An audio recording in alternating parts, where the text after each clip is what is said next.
What's up, y'all? Decoding the cockroach invasion.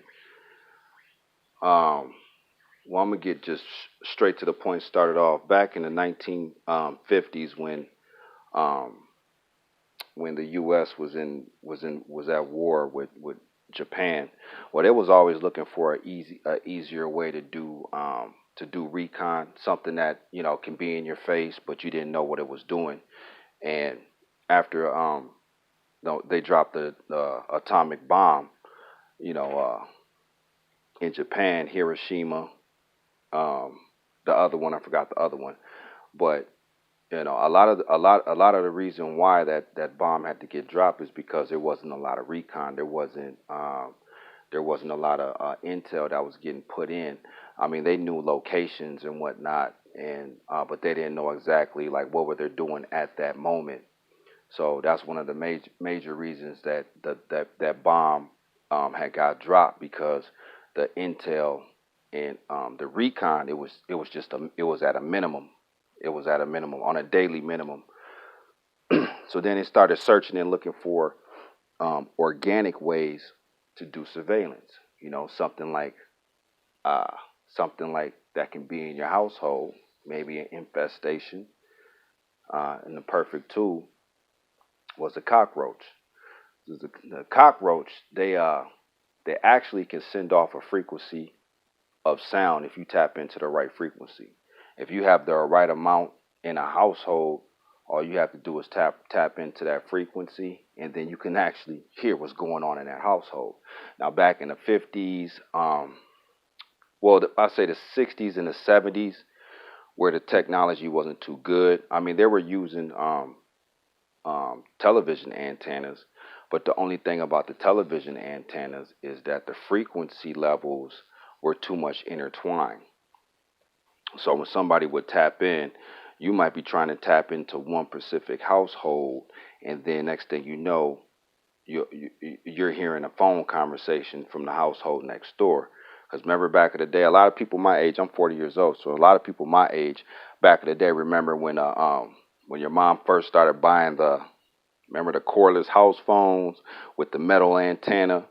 Your phone would ring, you would go pick the phone up, and then you'll be talking to somebody, and then you'll start hearing somebody else's phone conversation, your neighbor's phone conversation, because the frequency levels were so low, they were intertwining with everything. So then that's when people used to when people had the technology to tap in and listen to what's going on in your house, they would be listening to two or three, four or five different households at once, so it wasn't nothing accurate.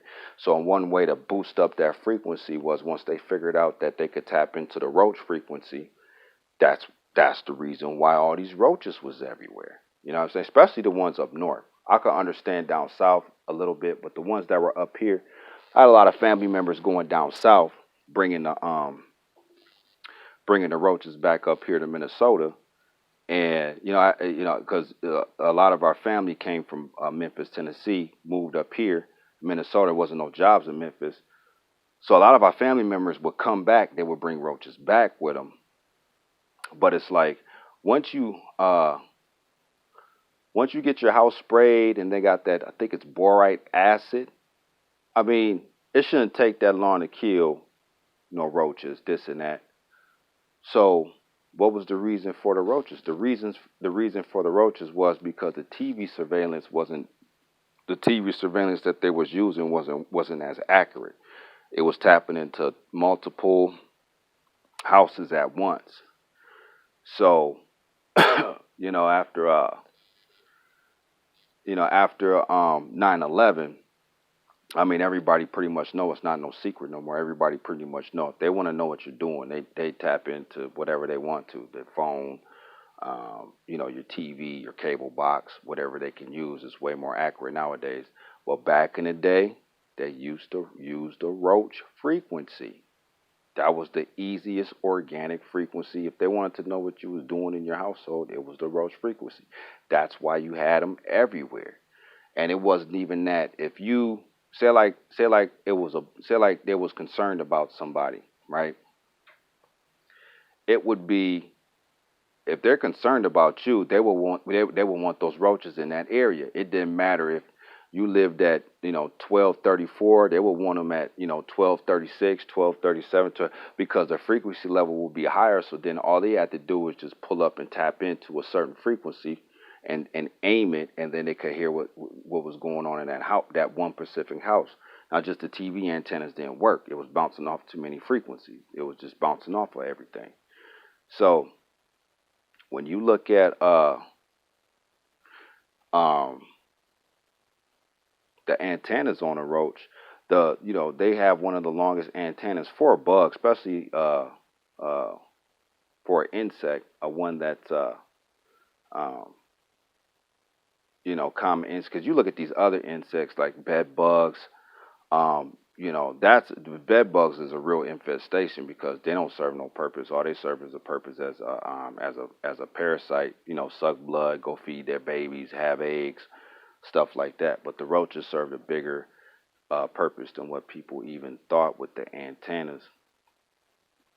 And remember, like that's where they got the saying from. You was watching that old maybe a old James Bond movie or something, and then next thing you know, they're untwisting the cap of the old phones back in maybe the 80s and 70s, and then they had to plant the bug. They had to put the bug in the phone. That's where that came from. That came from the real bugs, the real first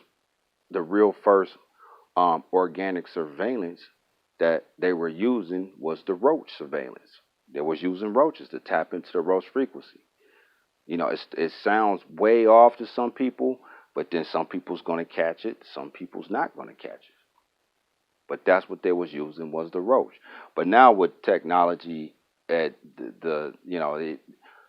at the technology the way it is now, what standpoint technology is at now, it's just way easier right now. Like somebody could be watching you, from their own cell phone in their house. That's just the way it is where we live at.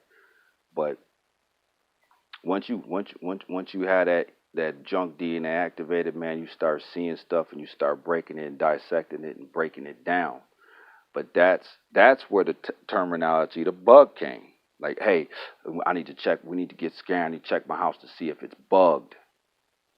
We need to check to see if there's bugs in there. You know what I'm saying? That's where they got that from. That's where they got that term from, because the first bugs was actually real bugs.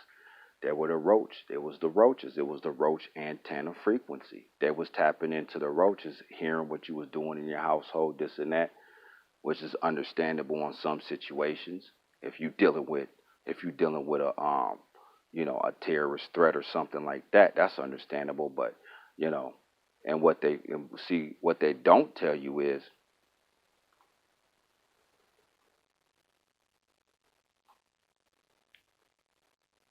oh, give me a sec here.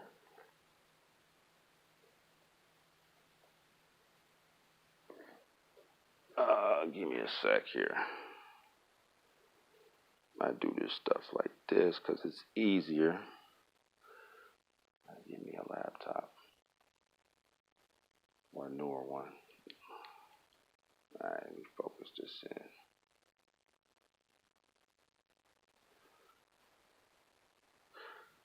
Okay, I'm back at it.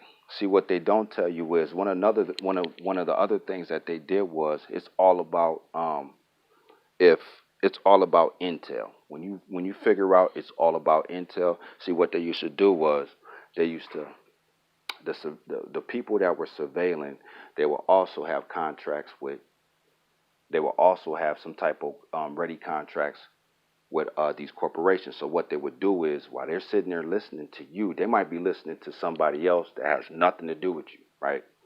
But then you come up with an idea. I'm gonna give you an example. Say like it's in the 70s, they watching somebody else, right? But then somebody else in the house was like, you know what? Maybe they should just instead of people been stealing these CD players out these cars. You know what? The best thing they could do probably is make a pull out, man. I'll just make them pull out, where you just pull the whole CD player out and then take it with you. And then when you come back in your car, put the CD player back in. That would be tight, huh?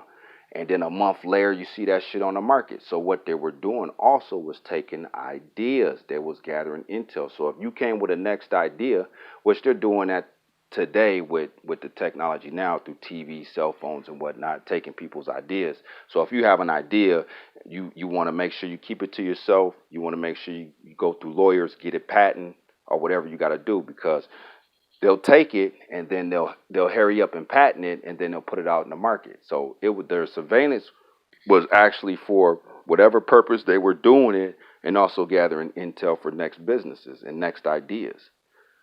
So that's the reason why that they do that, because they're also looking for intel and new ideas. And guard your ideas. If you got any ideas, you got any businesses you want to start, guard them, get them patent, then throw them out there. Don't tell nobody about it. You can't even tell your phone about it. Real talk. That's just the way it is right now. But that's the real purpose of the roach. And one other thing about the roach is, if it was ever